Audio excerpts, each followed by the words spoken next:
right? So you can just portal and then I can summon you back. Or dots. I have one shard still, so. I can't summon you inside the instance. True. We'll figure it out. Alright, shuttle pots, guys. If you have shuttle pot, use a shuttle pot. And then FAP 35%. They're worthless to me. It's all you. These weights. On CD Thursday, it's okay.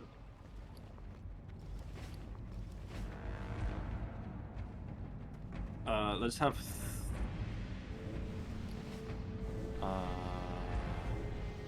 Let's have Thruk always kick on Shadow Chains. Always kick on Shadow Chains. Otherwise, you can be counterspell number 1 and evicted counterspell number 2. Don't counterspell on Chains. Try to only counterspell Mind Blast if you can. Casters y'all can stack up on orange and we'll rotate towards the left side. Or here, let me put a triangle. You can stack up on triangle whenever you get to position. Melee, try to be max melee distance in the last phase. Don't forget your black rabbits, middle elves, sharpening stones. Yeah, 30 minutes are falling off, so if you have. Oh, actually. Like a, This boss fight has 2 phases, with the second one starting once his HP reaches 35%. In his second phase, all of his spells become uninterruptible and he has increased damage, so all players will need to save their important cooldowns and consumables for this phase. Phase 1. The tank should pull the boss where he stands while the ranged players should form a ball at max range and be vigilant to move out once he starts casting Shadow Crash. He will then begin channeling Mind Blast, so make sure to interrupt it as soon as possible.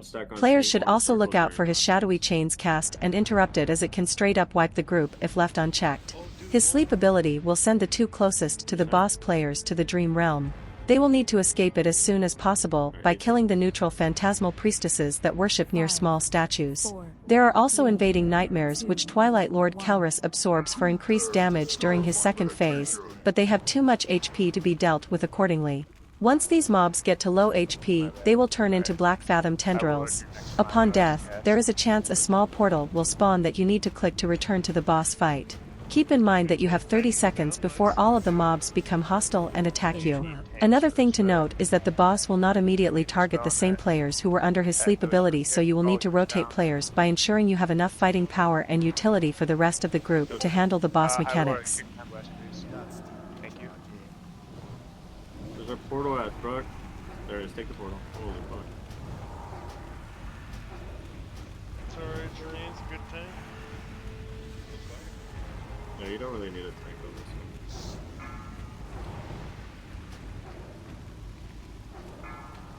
I have next Mind Blast, guys. Hi Warlock, you are next Mind The Blast. next one, you want to go on the inside? Yep, next thing we're going around the door. We'll move the boss over. Y'all can move over. Okay, we're going now. Dead. Kill the priestess, guys. Kill the priestess, take the portal. We'll transition in 4%. Oh, it's fourth wave. Very,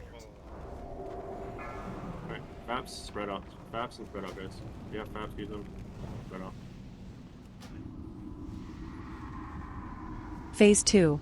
Once Kelris reaches 35% HP, he cannot be interrupted, so make sure to spread out to mitigate all of the Shadowy Chains damage as much as possible. Hunter pets and melee classes will need to split into groups of 2 so that they do not chain the ability and hit the tanks, and the ranged classes will need to look out for the tough dot that comes from the Shadow Crash location. This boss might require some potions to keep your healers from wasting too much mana on healing the raid. Shadow Protection Potion and Minor Magic Resistance Potion go a long way in terms of your group's survivability. Overall, the group will need to play around his Shadowy Chains, Sleep, and Shadow Crash abilities to ensure that the damage is split evenly without causing unnecessary wipes. Seriously? Dagger drops off then, huh?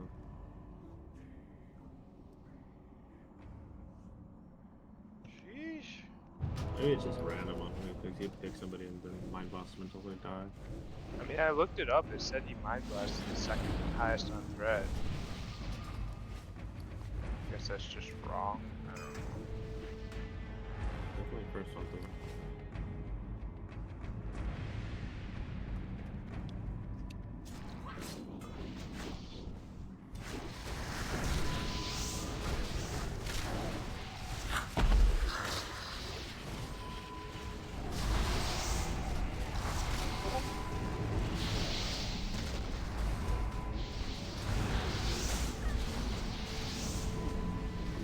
really fast run if it wasn't for that. Bullshit.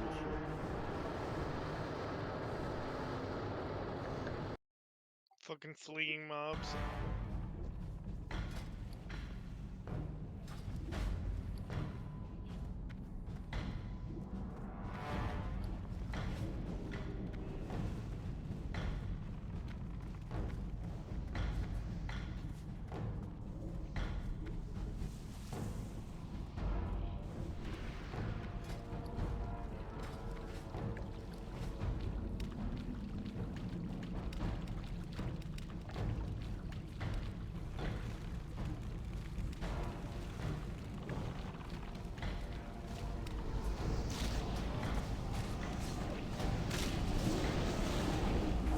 My melees against turtles for 1. It would take me 4,000 melee attacks to do one of these.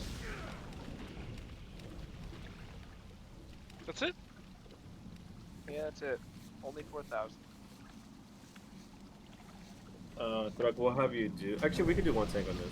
I'm pretty sure. I'll soul stone myself, and then Nature might need a battle res on Spicy at some point. I do think you keep stacks though, or at least some of them when you get up. Because I remember you stood up and you had 4 stacks.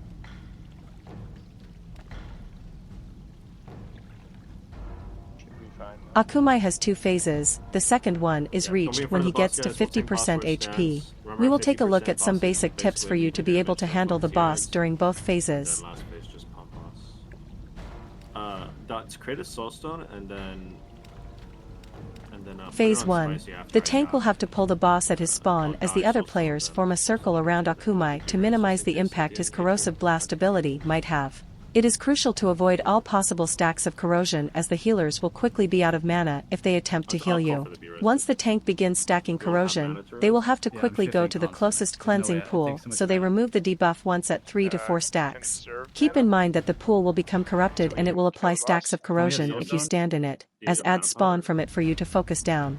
The unused cleansing pools return mana, so keep that in mind. The most important things you need to look out for are to avoid corrosive blast and kill the adds coming from the cleansing pools as quickly as possible. I don't know if he's locked on potions. It's 407 to the red.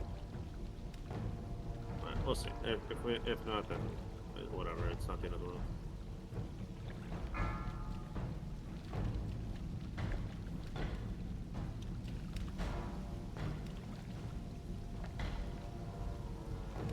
Five, 4, 3, 2, 1.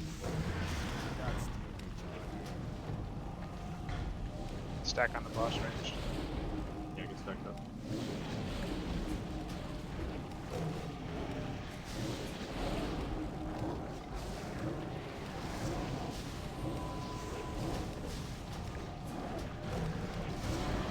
Breath incoming.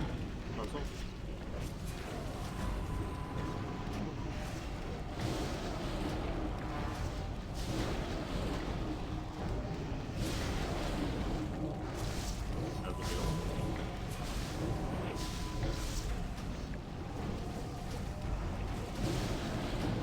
Breath incoming.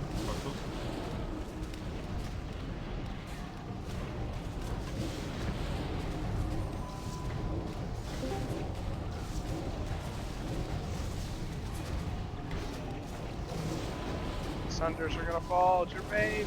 Oh. Alright. Breath incoming.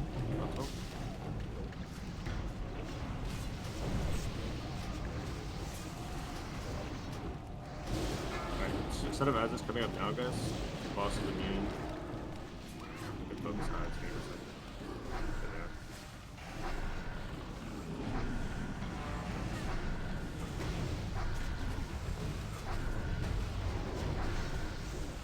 Phase 2. Once Akumai hits 50% HP, he will cast Dark Protection and return to his spawn place as he visually becomes engulfed with shadow energy. His abilities will now deal shadow magic damage, so keep that in mind. Once again, the tank and off-tank will have to either swap stacks of Shadow Seep or use the Cleansing Pools mechanic, but it would be ideal to simply focus down the boss if your group is feeling confident. The most important things to look out, just like in Phase 1, are to avoid any unnecessary shadow, seep stacks, and to make use of the cleansing pools if necessary. Your healers will thank you.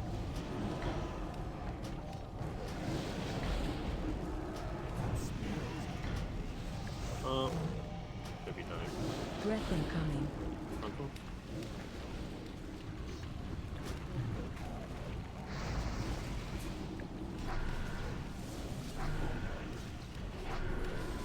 Man, you spawned with full HP.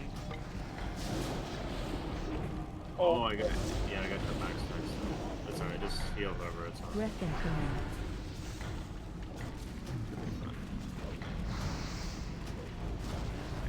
The stacks will started falling off. Well, but I don't know. Oh, There's, dude, we have the worst luck with epics. yeah, we do.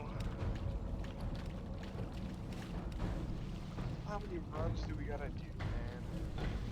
Maybe next vid. Troy, did you tell him how my sword dropped the first run I Oh, ever yeah. did, and I Yeah, didn't we have were- the sword trained? Oh, you didn't have. I didn't tell them that part. I told them that they yoinked the epic sword from you. No, it turns out because if you don't have the weapon skill trained, then it won't even drop for you. No, it'll drop. Yeah, it'll drop, but it won't pop up on your screen to roll on it. So Oh, you won't be Warrior able to just roll got on it for it. free. No, they must have master looted it No, because it'll That's pop not a up. thing. Yeah, you